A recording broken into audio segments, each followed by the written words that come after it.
Exactly काय घटित होईल.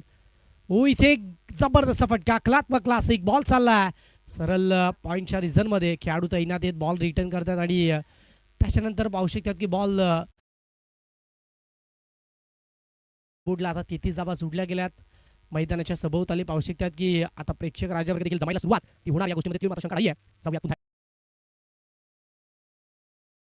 मैदानाच्या दिशेने तिकडे किजर हा गोलंदाज राऊंड विकेट गोलंदाजी करतील आणि दुसऱ्या बाजूने त्यांच्या डावाला अगदी सुरुवात करण्यासाठी पाहू शकतात की ज्याने खूप चांगल्या पद्धतीची मदत केली आहे मी कुडूसकर संघाचे खेळाडू दिनेश. तो समोर बॉल होता आणि त्याच्यानंतर बॉलला थोडासा घुमाव देत असताना सरळ विकेट कीपर क्रमांक 4 पहिल्या चेंडूवरती 2 धावा देन 0. ओ पुन्हा एकदा डॉट बॉलचा वापर इथे केला जातोय. आता इकडे बॅटर परतीचा प्रवास करतील. क्लोज कीपर सध्या अमोल पाटीलचा दमखम बॅटर आउट.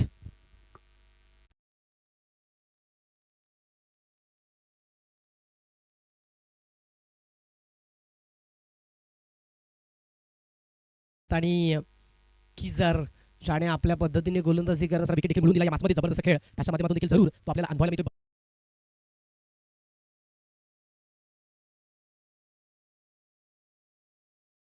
घालतोय. आता इकडे जर पाहिलं तर एकंदरीत 9 चेंडूचा खेळ शिल्लक राहिला आणि या 9 चेंडूंमध्ये तुम्हाला धाबा बनवाव्या लागतील. व समोर बॉल होता आणि त्याच्यानंतर एक सिंगलसाठी वेगाने बॉल आलेत. आता दुसरी धाव घेण्याचा प्रयत्न जरूर केला जाईल का, परंतु एकच आणि एका सिंगल धाबेवरती समाधान व्यक्त करत असताना संघाची टोटल स्कोरबोर्डला 34. 4 चेंडूचा खेळ कंप्लीट झालाय. 34 धावा फलकावरती आपल्याला बघायला मिळतात. सध्या सुपर्ब खेळ तो इथे दाखवला जातोय. हो समोर बॉल होता, एलिव्हेशन नाहीये, उंच गेला जास्त आणि डाऊन बॉल येण्याचा प्रयत्न जरूर. पुन्हा एकदा रनी कॅच कंप्लीट आणि केक बॅटर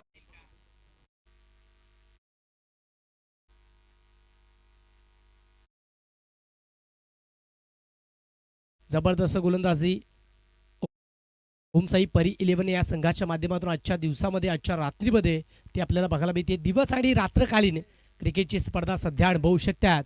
स्कोरबोर्डला आता 34 धाबा जोडल्यात. 5 चेंडूचा खेळ सध्या कंप्लीट झालाय. ओ आडव्या बॅटनं पुन्हा एकदा play and miss swing and miss इथे बॅटर बीट झालेत आणि त्याच्यानंतर बॉल चाललाय सरळ फ्लाइंग स्लिपमध्ये. एक सिंगल साडी वेगाने